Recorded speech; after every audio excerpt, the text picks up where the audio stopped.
Hello everyone, welcome to my YouTube channel. So I am Dr. Meenakshi Gupta from Pine Coaching Classes, and today we will start our ninth chapter from NSO Class 3 book, that is a light, sound and force. So in this chapter we will study ये सारी चीज़ें क्या होती हैं, energy होती हैं, forces होती हैं, लाइट भी जो हमें रोशनी दिखाई देती है ना, रोशनी, और ये है साउंड जो आवाज़ें सुनाई देती है, और फोर्स मतलब पुल या पुश, हम पुल करके फोर्स लगाते हैं या पुश करके फोर्स लगाते हैं। तो इन्हीं के बारे में हम स्टडी करने वाले हैं। Let's start. तो लाइट क्या है? Light is a form of energy. जो रोशनी आपको सन से आती हुई दिखाई देती है या फिर आपकी ट्यूब लाइट से दिखाई देती है, वो क्या फॉर्म है? वो एक एनर्जी की फॉर्म है, वो एक एनर्जी है। इट एनेबल अस टू सी, और वो हमें देखने में हेल्प करती है। अब क्या है, जब आप अंधेरे कमरे में जाते हो तो आपको रूम का कोई भी जो ऑब्जेक्ट्स रखे हैं वो आपको दिखाई नहीं देते अगर बिल्कुल डार्क है, और जैसे ही आप लाइट ऑन करते हो तो वो सारी चीज़ें आपको दिखाई देने लग जाती हैं। तो ऐसा क्यों होता है? क्योंकि जो लाइट है वो उन ऑब्जेक्ट से टकराकर आपकी आइज़ में जाती है और वहाँ पे आपकी इमेज बनती है, तो आप उनको देख पाते हो। सो लाइट हमें एनेबल करती है देखने में। The objects that give out light of their own are known as the luminous object, for example sun. तो जो ऑब्जेक्ट्स जो हैं जो हमें खुद की लाइट देते हैं, जिनमें खुद की अपनी रोशनी होती है, उनको हम ल्यूमिनस ऑब्जेक्ट्स बोलते हैं, जैसे कि सन हो गए। The objects that do not give light of their own are known as the non luminous objects, और जो अपने आप लाइट नहीं देते हैं उनको नॉन ल्यूमिनस ऑब्जेक्ट्स बोलते हैं, जो जिनमें अपनी कोई रोशनी नहीं होती, like moon. So we are able to see these objects when they reflect the light falling on them. तो मून को हम कैसे देख पाते हैं? जब सन की लाइट मून पे गिर के टकरा के हमारी अर्थ पे आती है तो हम उनको देख पाते हैं, जब मून की अपनी लाइट नहीं होती है, राइट। सो अब क्या कहते हैं कि जो मटेरियल्स होते हैं, on the basis of amount of light they allow to pass through them.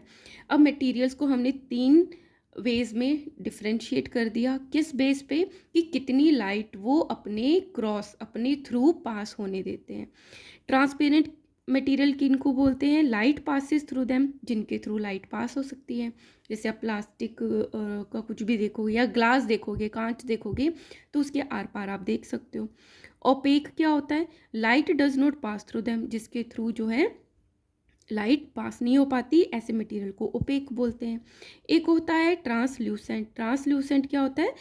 Light passes through them partially. तो ट्रांसपेरेंट में तो पूरी पूरी लाइट पास हो जाती है, ओपेक में लाइट पास नहीं होती, और जो ट्रांसल्यूसेंट होता है उसमें थोड़ी लाइट पास हो जाती है, थोड़ी नहीं हो पाती, तो वो पार्शियली लाइट को पास कर पाता है। A shadow is a dark patch projected on a surface where light is blocked by any opaque object. Shadow को होता है परछाई। आपने अपनी परछाई देखी होगी। अब ये कैसे बनती है? कि जैसे ये एक स्क्रीन है, स्क्रीन के आगे एक ऑब्जेक्ट रखा है और यहाँ पे लाइट जा रही है, तो लाइट क्या है? इस ऑब्जेक्ट की शेडो बनाएगी स्क्रीन पे, क्योंकि ये जो रोशनी आ रही थी उसने इतना एरिया जो है इस ऑब्जेक्ट ने ब्लॉक कर दिया, तो उतनी जगह पे वो शेडो बन गई। अब ये डिपेंड करता है कि कितनी दूर से या पास से ये जो सोर्स है लाइट का वो प्रेजेंट है, उसके हिसाब से जो शेडो है वो बड़ी या छोटी बनती है, ठीक है। सो शेडो क्या हो गया? वो डार्क पैच हो गया projected on a surface where the light is blocked by an opaque object. अगर यहाँ पे ट्रांसपेरेंट होता तो लाइट ब्लॉक नहीं होती और लाइट यहाँ होती, बट यहाँ पे ओपेक ऑब्जेक्ट है जहाँ से लाइट पास नहीं हो पाती, तो वहाँ पे क्या बन जाती है? शेडो बन जाती है। A shadow always form on the opposite side of the source of the light. और वो शेडो कहाँ बनती है? जहाँ पर सोर्स है, जहाँ से लाइट आ रही है उसको बोलते हैं सोर्स ऑफ लाइट, तो जहाँ सोर्स है उसकी ऑपोजिट साइड पे शेडो बनती है। The shape and the size of the shadow changes according to the position of the light source.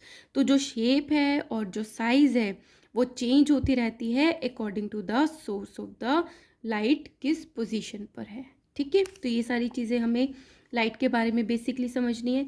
Next आता है साउंड। साउंड होती है आवाज़ें। आपको डेली बहुत ही अलग अलग तरीके की जो आवाज़ें हैं आपको सुनने को मिलती है। So sound can be heard all around us, हमें सुनती रहती है चारों तरफ से। अब इसमें भी टाइप्स होती है साउंड्स की। एक होती है soft, another is loud and third one is unpleasant. Soft क्या होती है? विस्परिंग, क्या बहुत धीरे धीरे से बोल रहे हो, सॉफ्टली बोल रहे हो। लाउड होती है जैसे कि ड्रम बीट, कि ड्रम को बहुत जोर जोर से बीट कर रहे हैं तो उसकी जो आवाज़ आती है वो होती है लाउड की बहुत तेज़ आवाज़ आ रही है। एक होती है अनप्लीजेंट जो हमारे ईयर को सुनने में अच्छी नहीं लगती, प्लीजेंट नहीं लगती, तो वो क्या हो गई, अनप्लीजेंट हो गई। लाइक हॉन्किंग की बार बार कोई हॉर्न बजाई जा रहा है ट्रैफिक में, ठीक है। Next is sound can travel through solid liquid and gases. इसका मतलब क्या है कि आप अगर किसी लोहे की रोड को एक तरफ से स्ट्रक करोगे तो उसकी दूसरी साइड पे भी क्या है, आपको उसकी साउंड सुनाई देगी, ठीक है। इसी तरीके से लिक्विड्स में भी साउंड जो है आपको सुनाई देती है। एंड गैसेस तो हम जैसे बोल रहे हैं तो वो एयर गैसेज ही हैं, तो उसमें साउंड जो है वो ट्रैवल करती है, आगे की तरफ जाती है, तभी तो आपको सुनाई देगी। But it can not travel through vacuum, जहाँ पे कुछ भी नहीं है, ना एयर है, ना लिक्विड है, ना सॉलिड है, वैक्यूम है, वहाँ पे जो साउंड है वो ट्रैवल नहीं कर सकती। मतलब अगर हम लोग स्पेस में हैं तो मैं जो बोलूँगी वो आपको सुनाई नहीं देगा, क्योंकि वहाँ पे वैक्यूम है। तो वहाँ पे माइक्रोफोन को यूज़ किया जाता है।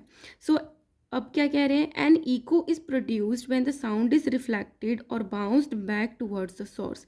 इको क्या होती है कि जैसे कि एक साउंड इस सोर्स से गया, अब ये टॉर्च नहीं है, ये साउंड है, साउंड यहाँ से गई और टकरा के वापस आ गई, उसको बोलते हैं eco.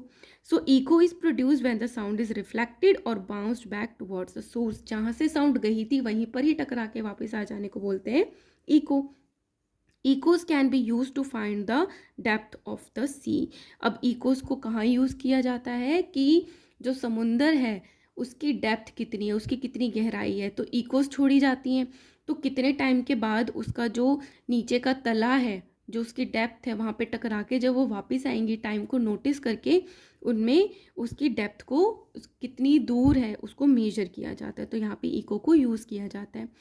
Light travels faster than the sound. अब ये बहुत इंपॉर्टेंट है कि जो लाइट की स्पीड होती है वो साउंड की स्पीड से ज़्यादा होती है।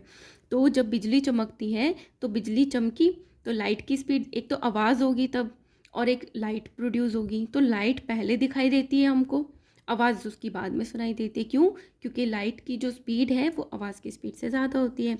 That is why you see lightning before you hear the thunder. तो थंडर से पहले हमें लाइट दिखाई दे जाती है। Now come to the force. Force क्या होता है? या तो आप धक्का दे रहे हो, पुश कर रहे हो, या पुल कर रहे हो, खींच रहे हो, वही फोर्स होता है। अ फोर्स से क्या क्या कर सकते हैं? A, make a stationary object move. Stationary होता है रुका हुआ, तो अगर कोई ऑब्जेक्ट बॉल यहाँ पे रुकी हुई है, आप उस पर फोर्स लगाओगे वो आगे की तरफ मूव कर जाएगी। तो हम फोर्स को यूज़ करके स्टेशनरी ऑब्जेक्ट को मूव कर सकते हैं। Second, change the speed of the moving object. और अगर एक बॉल आगे की तरफ जा रही थी, पीछे से आके अपने वापस से उसको पुश किया तो और स्पीड से आगे चली जाएगी, तो हम स्पीड को भी चेंज कर सकते हैं मूविंग ऑब्जेक्ट की। सी, स्टॉप अ मूविंग ऑब्जेक्ट। और आगे आके इस बॉल को रोक भी सकते हैं, फोर्स लगाकर मूविंग ऑब्जेक्ट को रोक सकते हैं। D, change the direction of the moving object. अब अगर आप फुटबॉल का मैच देखते हो या खेलते हो तो फुटबॉल को एक पर्सन जो है, एक प्लेयर जो है वो पुश करता है, दूसरा बीच में आके मार देता है, तो उसकी डायरेक्शन चेंज हो जाती है। So with the help of force we can change the direction of a moving object. E, change the shape of an object. Object की जो शेप है उसको भी चेंज कर सकते हैं, है ना। जैसे हमारे पास कोई कप है तो उस पर हम फोर्स लगा के उसको ऐसे क्रम्बल सा कर सकते हैं, तो हम उसको फोर्स भी चेंज कर सकते हैं, शेप चेंज कर सकते हैं फोर्स से, ठीक है। नाउ ये तो जैसे चेयर को पुश कर रही है, ये फुटबॉल को से किक करेगा इसको, इसने आती हुई बॉल को रोक लिया है, और ये यहाँ पर जो है फोर्स लगा रहा है यहाँ पर। Now when the two surfaces rub each other, friction is produce. अब आप अपने हाथों को इस तरीके से अगर आप आपस में रगड़ के देखते हो तो आप देखते हो कि वो गर्म हो जाती हैं, और फ्रिक्शन इसी चीज़ को बोलते हैं। जब दो सरफेसेस आपस में रगड़ खाती हैं, रब की जाती हैं, तो वो फ्रिक्शन प्रोड्यूस करती हैं। Friction acts in opposite direction of the applied force. अगर मैं फोर्स को इस डायरेक्शन में लगा रही हूँ, इस डायरेक्शन में है फोर्स, तो जो फ्रिक्शन लगेगा वो उसकी ऑपोजिट डायरेक्शन में लगेगा। ये याद रखने की चीज़ है, फोर्स इधर लगा, फ्रिक्शन इधर लगा, ठीक है। Gravity is the force that pools everything down towards the earth. तो ग्रेविटी भी एक फोर्स है जो अर्थ प्रोड्यूस करती है, जिसकी वजह से आप कोई भी चीज़ ऊपर की तरफ थ्रो करोगे तो ग्रेविटी की वजह से वो जो चीज़ है वो अर्थ की तरफ पुल हो जाती है, तो उसको बोलते हैं force of gravity. And here the theory part of this chapter is completed. In next video we will do the practice question of this chapter. Till then, take care, and if you like my videos, kindly like, share and subscribe. Thank you.